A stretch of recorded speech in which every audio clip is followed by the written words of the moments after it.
Hi, everyone. Welcome to this week's episode of Your Next Business Bestie. My name is Jen Waybor Hart, and I'm your host. I have a very special guest this week, and I'm not sure if she'll even remember how we first kind of met, but this is my friend Michelle. Michelle, welcome to the show. So excited to have you here. This is way back in 2020, March Mhm. of 2020. My former boss, Adam, and I attended Podfest in Orlando, Florida. Uh-huh. And we were in the same breakout room, you and I. I don't know if you remember this. No, very Um, well. so funny enough, and I realized that when we Uh-huh. met at a conference, but you stood up and talked about your podcast that you were launching, Hmm. and I was like, she's so cool. We'll fast forward to November of 2021, and Hmm. I've talked about this on the podcast before. I attended the Extraordinary Women Ignite conference. I showed up late. I wasn't gonna go. I was like, this is just not for me. It's a whole group of women that I don't know. And then something in the universe was like, no, you need to go. So I walked in, felt like I was the last one there. And there's one seat left, and it was at the same table as Michelle. So we spent, what is that event, 3 days Yeah, together? I think it is. It's 3 days. 3 Yeah. days? Yeah. Hmm. And since then, we passed work back and forth, and we haven't seen each other in person that much because we do live quite a bit apart in Colorado. But now we've known each other for years, I which know. is I know. Isn't that crazy. crazy? You know what? The last time we saw each other was social media day last summer. Yes, That that was the feels like a last time we saw. lifetime ago. No, doesn't That it? feels like forever ago because I quit my job Oh. after that.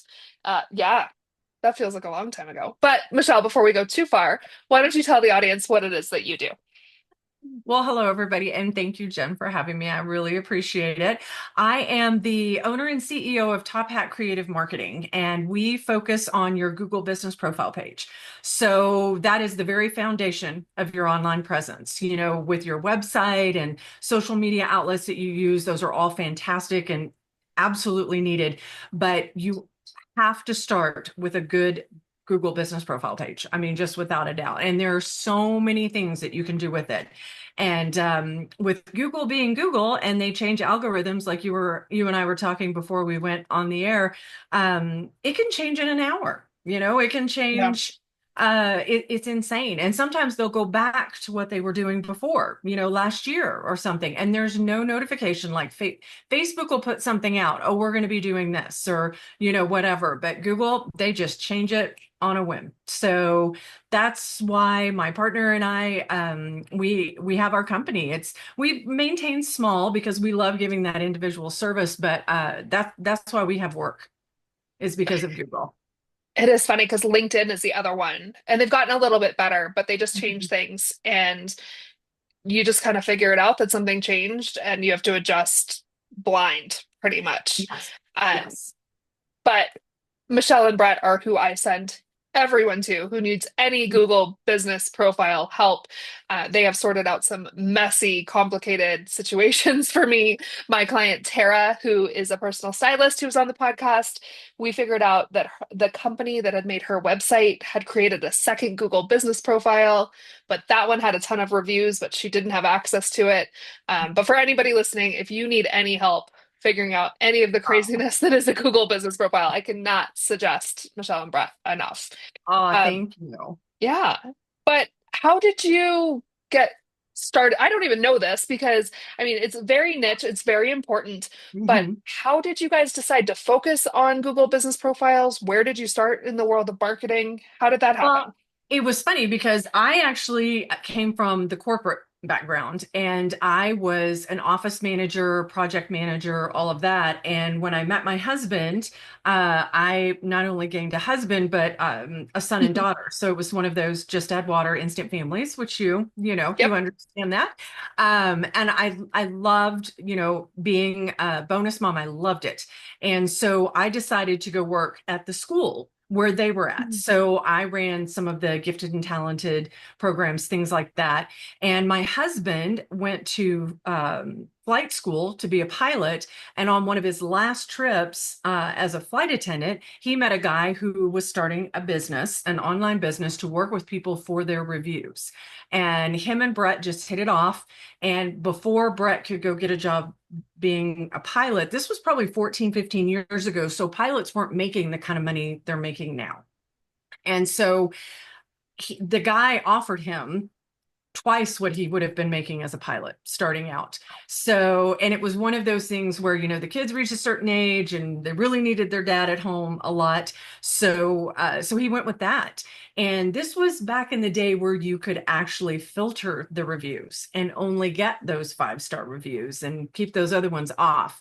And so I would help Brett a little bit with that. And then finally we decided, we just need to do our own thing. So I did more of the social media part. I left my school corporate job, and we've been doing this, 14, 15 years now. And I think the thing for me is my passion is I love to help small businesses Yeah. because, the corporations, they have all this money, they have these teams, they have this, they have that. And I think that, honestly, the world runs on small businesses. And Mhm. I want them to be successful. There is enough room for all of us to work and make money and live a comfortable lifestyle and do what we want to do. Yeah, I think our two companies are even a representation of that because we have a little bit of overlap. Mhm. But there's room for everyone. Yeah. I did this International Women's Day feature where I've been featuring 20 different women in my circle on social media.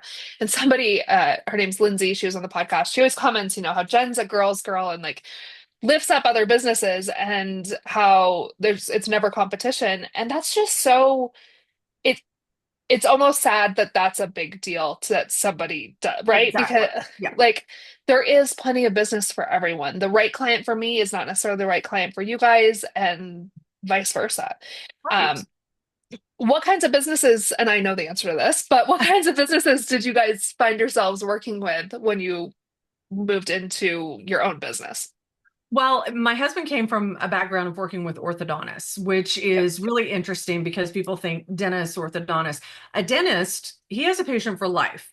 An orthodontist has a patient for 18 months to 2 years. So they have to constantly get new business. So they understand marketing, they understand social media, Google, all of that.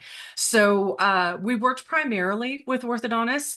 And then a little over 8 years ago, I got a diagnosis with breast cancer, and going online and searching for things was just so overwhelming. Mm. So we took a step back and started focusing on individual healthcare.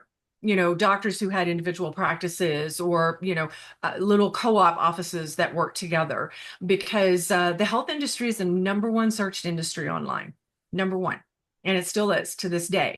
I mean, we're living longer. We're Yeah. dealing with more, you know, um, cancer diagnosis, diabetes, things like that. So our goal was to help these individual practices, orthodontists included, to really get a leg up on things. Chiropractors, uh, acupuncturists, all of that. It was no business was too small or too big for us to work with because I think that that's very helpful for people when they get a diagnosis like that to be able to just kind of look something up and see what the company, the doctor or Yeah. nurse represents right on their Google page and then go on to the website and learn more. Yeah, I mean, as you're saying that, I'm like, I was literally looking for acupuncture today. So, I mean, it's all the time. And Yeah. it's not something you necessarily, like a lot of people will ask for recommendations on Facebook, Mhm. but that's become less reliable, I would say. Like, I want to see the Google reviews. And back to what you were saying about not being able to filter out the non-5 star, Mhm. that's what I read first is the 1 and 2 stars, the people who are because it's easy to get Mhm. some. My apartment complex is a great example. We moved out in February and I finally left an honest review about the current management. And based on the reviews, I can tell that when people are signing their leases, they're offering some sort of bonus discount, something if they Mhm. leave them a Google review because they're Mhm. all positive. They're all people who are just moving in. Yeah. It's all like, oh, we just signed our lease and the process was amazing. And all of that's kind of bullshit from Yeah. living there. I know Yes. that. I'm like, these Yeah. people have not experienced anything. So I Hmm. want to see the negative reviews. I want to see, okay, does this person sound like they were the worst patient ever? Or is there an actual concern about this doctor's office?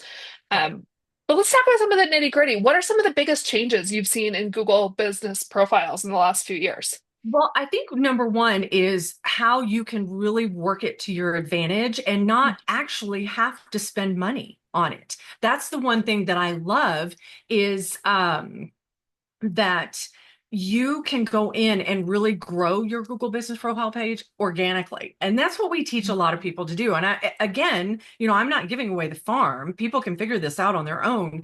But for some reason, with some things, people are like, Google, oh God, I don't want to touch that. I don't want to deal with that. We hear that quite a bit, but you can actually post events on there. You can post updates. You can really work with your website people to make sure your SEO keywords are on your Google business profile page as well as your website Yeah. and tie things together. And I think one of the things that I love, and we talk about this quite a bit. So for example, I love volunteering for two organizations, the Colorado Pet Pantry that is just amazing. And then Lifeline Puppy Rescue. And so what we do is I post on our Google business profile page that's what we do as a company. We love to do that.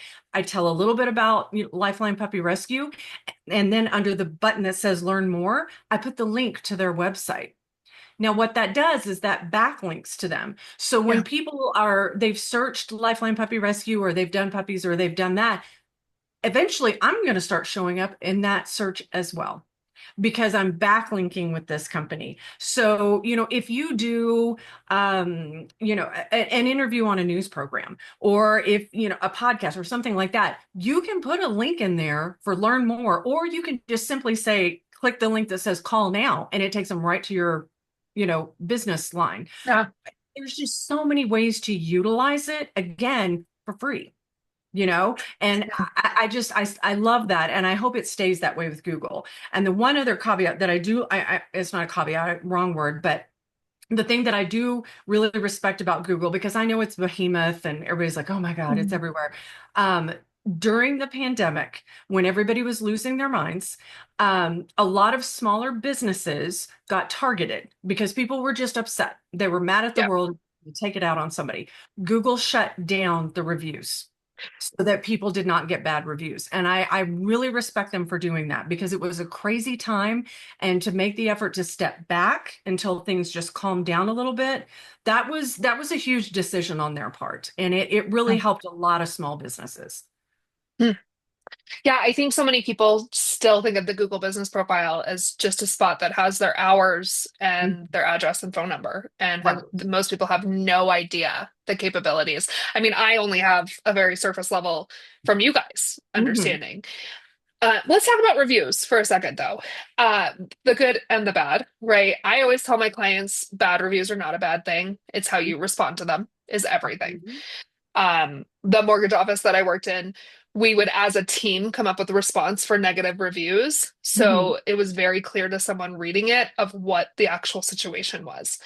Right. But there are companies that get, nasty reviews that are not true, or a disgruntled employee, or, one person gets upset with a business and has all their friends leave them a negative review and they've never even stepped foot. What can be done about if a company is seeing that kind of influx in negative reviews?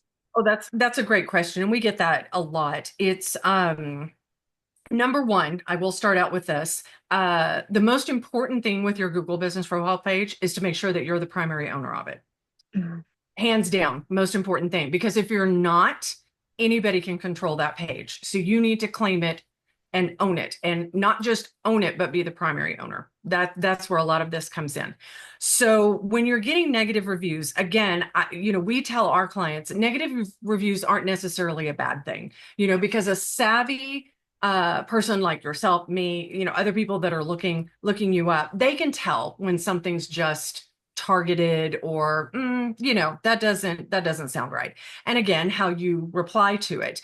There are certain community guidelines that the negative review has to break, so to speak, for us to work with Google to get them removed. And again, Google being Google, there's a myriad of ways to reach out. You can, file a flag on it, basically flag on the play that Mhm. you don't think that this is, a real review. You can give them reasons. Ex-employees cannot leave reviews. Those can be taken off. And in fact, it's kind of funny. I think there was a law firm here locally in Denver that had an ex-employee that was leaving negative reviews and then going around and having their friends do the same thing. All those reviews were taken off. So sometimes it takes a little bit of time, but Yeah. in the meantime, you just focus on getting the good reviews to sort of push those on down. But if you've got somebody that has, say, 250 reviews and it's all 5-star, that's not real reviews. It's just not. No, I mean, it's like my apartment complex where I Yeah. know that they are offering an incentive for those reviews because you're not going to make everyone happy. Mhm. And sometimes those negative reviews are legitimate because we're not perfect humans. And I think that's important to show, like, and especially if you respond like, yes, I am so sorry, I dropped the ball on this, and give a heartfelt apology. Yeah. You can always tell by the way companies respond to negative reviews. Hmm. Um, how human they are, for sure. Yeah, I have a friend of mine. She had angry employees leaving review after review after review. And I do Hmm. think they finally came down. But to your point, also asking people to leave those good reviews to help bury it. Because, for instance, I typically leave reviews for my friends' businesses. I try to always go through and do them. I can update that review and it will kick it to the top of the list too. So Hmm. you can ask people to update reviews. Oh, absolutely. And to go back to what you were saying about your old apartment complex, possibly incentivizing, that is, um, if you do it behind closed doors, so to speak, Mhm. it's not really, Google doesn't pick up on it. But when you're actually like saying, leave us a review, they're promoting it and advertising it, then yes, that does go against Google's community guidelines, and they'll shut you down. And the problem is that if your page gets put in jail, it takes a minor miracle to get it out. I So think I yeah. had somebody who accidentally got theirs put into jail, and I don't think they ever got it back. Same with YouTube, which is owned by Google. If Mhm. you get a complaint, that's why we tell always, if you're posting a video on YouTube, put that it's not for kids, because that is one of Mhm. the top ways to get your account flagged. Because if you lose your YouTube account, the chance of getting it back is Yeah. Oh, it's slim to none. crazy. Well, and jumping back again, when you mentioned LinkedIn, it's very, very interesting how when you search somebody, when I type in your name, your LinkedIn page comes up. And so LinkedIn's algorithms are sort of coinciding with Google's, and it has been for a while now. So whenever you search anybody, Facebook might pop up in there and Instagram might as well, but LinkedIn is always in there under the person's Yeah. name. So that's a good, because there's certain industries that, they don't really need to be on Facebook or Instagram, but they definitely need to be on LinkedIn and YouTube. And all of that ties back in with Google. Yeah, from what I had always heard, LinkedIn and Google have actually done real estate deals together, and that's part Mhm. of, but their algorithms are very, very similar. For Yeah. instance, hashtags. For everybody listening, hashtags are dead on Facebook and Instagram. The CEO of Mhm. Instagram posted that hashtags are dead. They are not dead on LinkedIn and on Google products. So, Yeah. and you'll get that cross posting if you search for those hashtags too. Yeah. Yeah. So. We talked a little bit about this already, but besides having a page, right, having a Mhm. Google business profile, claiming it and being the primary owner, if Mhm. someone asked you like top, let's say 3 tips, if they could do anything with their Google business profile, where would you suggest they start? I would suggest that they start with making sure that their keywords, a description of their business matches what's on their website and along with their social channels. And Google started adding where you could have your social channels on your Google business Yep. profile page. Definitely do that. Um, I honestly think that the updates and the events help. So, and the events, the nice thing with the events, so when you click on, it'll say add an update on there. When you click on that, it gives you the option of an update, which will just stay up forever until you take it down, or an event. The events are actually pretty cool because they have timelines that you can put up there. So you can have an event up, say your host social media day. You're hosting that. So when I was speaking for you, I put that on our Google Business Profile page and I put the link for people to sign up to go. So you can interchange that out. So you can constantly have things up there. And it can even just be a regular post. It doesn't have to be Mhm. an actual event. And you just direct them to your Facebook page or you direct them to your website or a call to action, have them call you. But the more active you are on your Google Business Profile page, the more that's going to increase your online presence. That makes total sense. Yeah.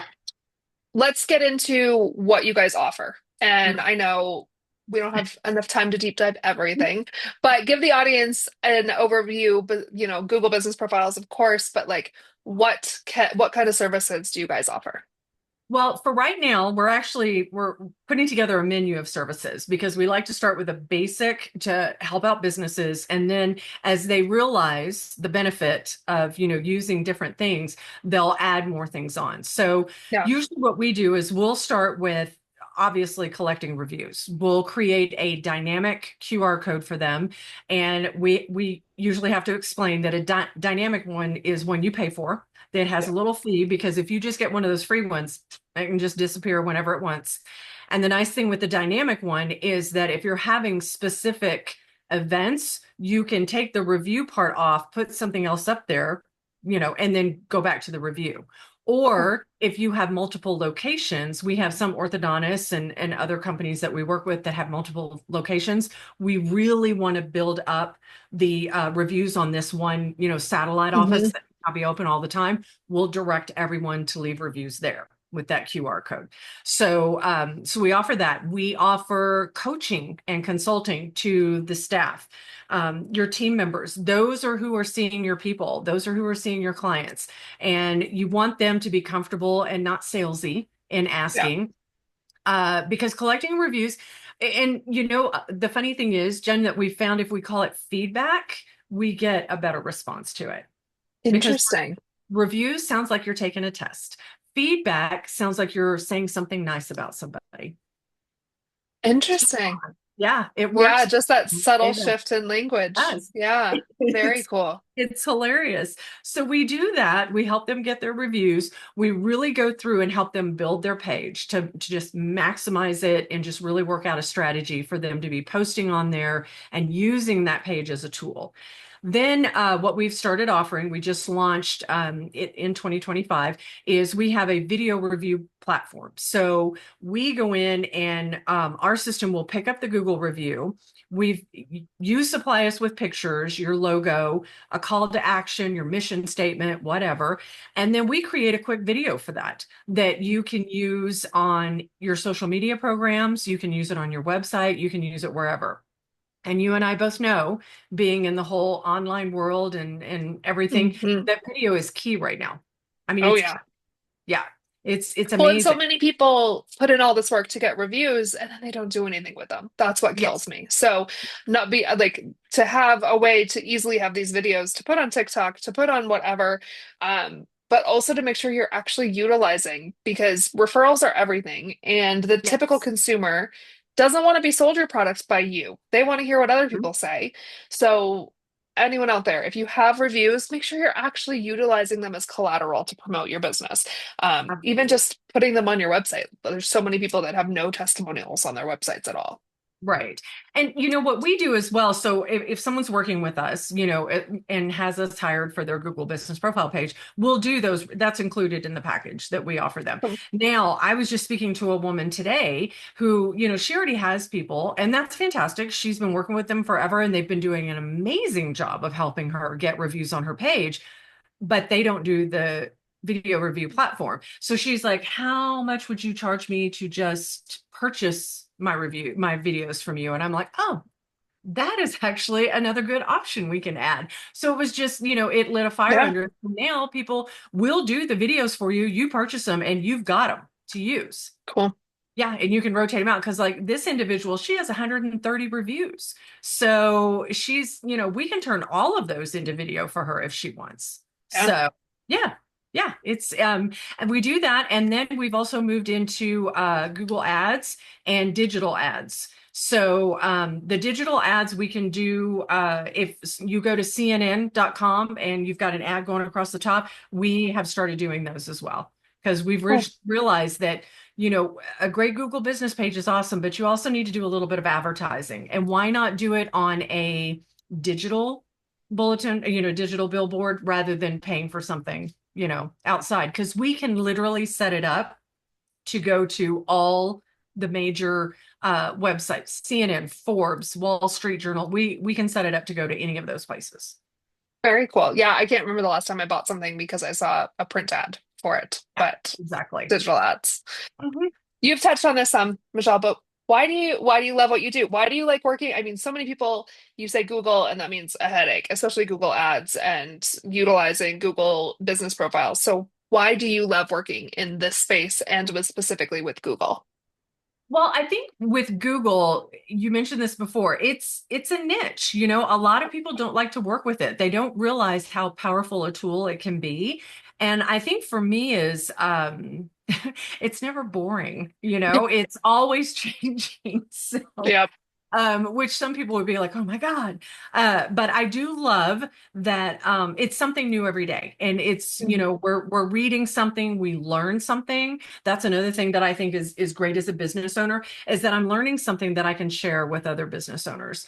And on a personal side, I love working for myself. I've worked in the corporate world. I went back to the corporate world recently for about 9 months and was like, oh my gosh, that's so not for me anymore. So I want other people, men, women, young adults, whatever, to be successful in their business and not feel like, oh, I don't have a marketing budget. I can't do this. Well, you can with Google. You can start with that because Yeah. you're going to tell me about somebody you went and saw, Jen. I'm going to Google them before I look for their website. Same. So that using that tool, and it's free is just it's a huge thing to help businesses really start growing. And more and more people are doing side hustles and starting their own businesses.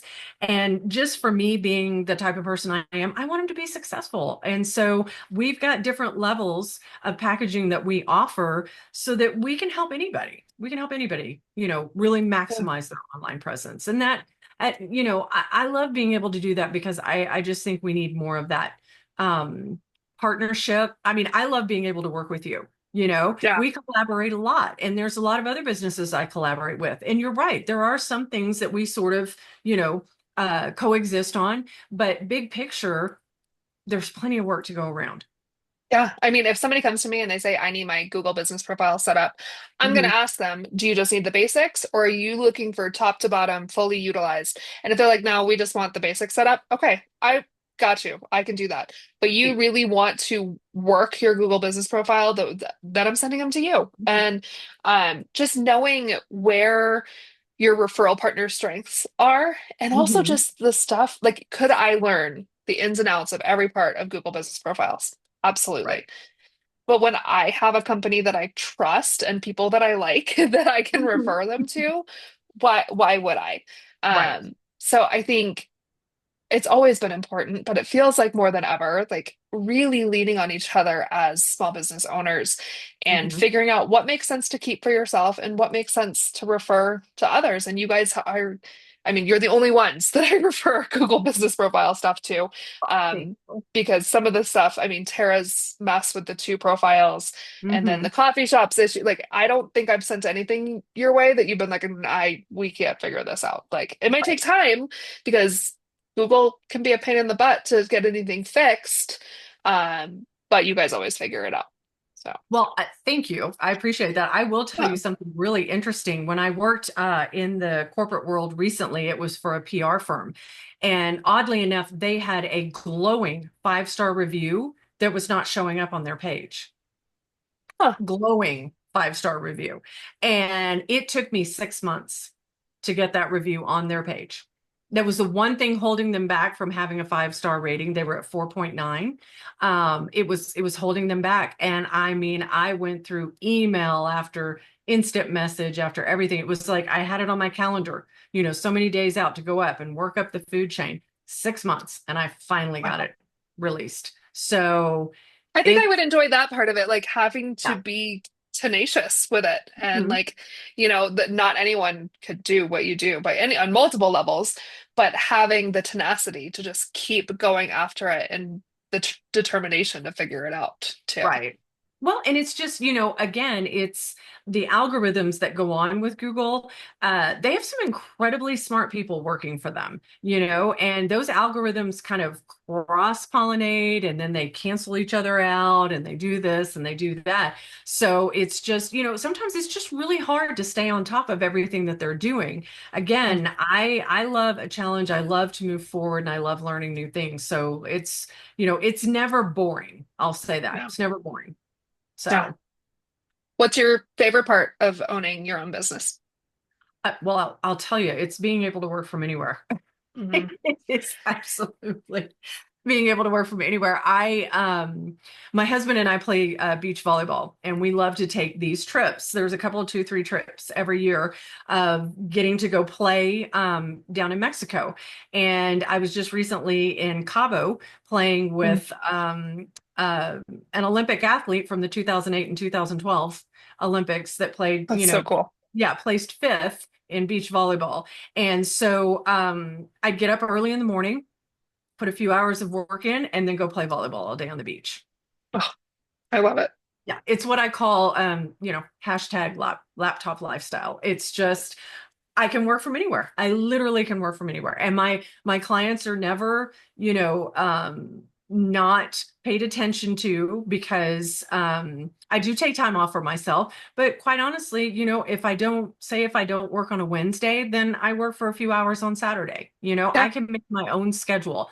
I am in charge of how much money I want to make. So, Yes. Yes. I mean, like I took all of Tuesday afternoon off for a doctor's appointment. And so I don't normally work really heavy days on Fridays. mhm. I'll work more hours tomorrow. It's funny because this comes up a lot on the podcast is that flexibility can kind of be a double-edged sword too, to the point of like, yes, we can take time off, but there's a quote that's like entrepreneurs will work 80 hours a week to not have to work 40 hours a week. And that's something I really struggled with at first in my business, and it goes through waves now of like, I don't have to get every single thing on my to-do list done every single day. That's just Right. not, I have to remind myself that if I worked a traditional job, a boss would not expect me to get 30 things done in a day. And so it's not fair to expect it of myself either. No, and it's taken me a while to learn that as well. I do with with my health and stuff. We finally got my medication figured out and all that good stuff. But I found that I work in the mornings. I get Mhm. up, I have my mornings several hours in the morning, and then I take a break at lunch. If I need to take a nap, I take a nap. And then, later in the afternoon, I'll come back on, from like Yeah. 4 p.m. to 6:30 or whatever and work. But when you work from home, like, you and I do, I don't have the distractions. I can close my office door and I can knock out 4 hours and 2 hours. Yes. It's one of those things. So I think you and I, with the events that we've been to and the conferences and things like that, we've picked up nuggets that we can incorporate into our lives so that we don't have to work that 80 hours. So, Yes. Yes. I've gotten much better at not working the 80 hours. But to your point too, like I was just having this conversation with a friend this week actually, that because she was saying she's more productive if she goes to like a coffee shop. That is mhm. not me. If I go try to work in a coffee shop, I'm like, oh, look at the pretty things on the walls. And like, oh, that drink looks cool. I should try that next time. Yep. And she said she's the opposite. At home, she gets really distracted. And I do have those days that I'm like, man, I want to vacuum that floor and I want to but most of the time, I am so much more productive and I can get done in 4 hours. What would take me 8 hours or more in an office Yeah. setting with people walking in and out of your office with side conversations and ordering lunch but especially I'm home alone during the day when I work. So I Mhm. find it's gotten very difficult for me to do any work on the weekends when my husband's home and my daughter's home. Right. It's pretty hard now. I also just don't want to, right? Like Yeah. I just that's not how I want to spend my time when they're home. Um, but being home alone, I can just buck. I put my phone on do not disturb a lot of the day Mhm. now. A client of mine, he does laser treatment up in Erie, and he was like his phone is on do not disturb all the time, and he just checks it between clients because he's like Uh-huh. most of the time there's not something that can't wait an hour. Right. And if it's an emergency, his loved ones know that they need to call him twice so that his phone rings. Yeah. But I can be much more productive and get a lot more done in a handful of hours than the traditional job, for sure. Oh, yeah, I absolutely agree. Well, and I mean, you've got your daughter. My kids are grown, they're Yeah. adults living their lives and stuff like that. So now I have aging parents, I Mhm. just recently lost my father, so I'm going to be spending some time down in Texas with my mom. And I set up a little office down there in the guest room. So that's, to me, that's a huge benefit to be able to live my life, but still, make money and do the things that I want to do. Yeah. Yeah. So. Well, Michelle, our time went really fast. But one little other nugget I want to share for those listening. I did an episode in December that was 35 things I learned in 35 years. And one of those was sit at the damn table, which was about sitting at the table with you and with Trisha, with Holly. Um, and I think it's just such a testament of like when we take a little leap of faith, you have no idea the people that are going to come in to your life. Like if I had given in to my introverted insecurity and not shown up at that event, we wouldn't have this referral relationship that we do now. Yeah. And like I think one of the hardest parts as an entrepreneur, but most rewarding, is stretching our comfort zone. And for me, it was as simple as sitting at the damn table. Yep. And I love that. I love that. I really have to challenge myself doing that because you get comfortable. So Yeah. I love that you do that. And I'm going to use that sitting at the damn table. I'm going to use Sit at the that damn table. because Yeah. I think it's great. Yeah. I recently I hate networking events. Mhm. I hate networking events. But Melissa Snow, who I also met at Ignite, Mhm. she runs Powerful Women Rising, and she does a virtual, basically speed dating type of networking event Mhm. once a month. And I finally went to one. And even that morning, I was like, it was another one of those. I was like, maybe I won't go. Maybe I won't. Like I could do work, whatever. Um, and not that it's just about getting business, but I have a potential client from it and two new great connections. And it was an hour out of my time. Um, and that doesn't mean they're always worth it. I mean, sometimes the networking events are a total bust and you wonder why you wasted your time. But it's worth the chance of it being worth it, Oh I yeah. think. Yeah. You don't know the opportunities you miss unless you give it a Yeah. try. You've Yeah. just got to show up. Got to show up. Yeah. So, My last question for you mhm. is what is the fire that keeps you going when entrepreneurship gets hard? um, you know what? It's the flexibility. It's being able to take care of myself because, as you know, my I was re-diagnosed. So now I'm living with cancer for a second time. It's completely treatable, but there are days that I don't have the energy to work. And Yeah. so knowing that I need to be productive on the days that I feel well and that I can give myself grace and take care of myself on the days that I don't.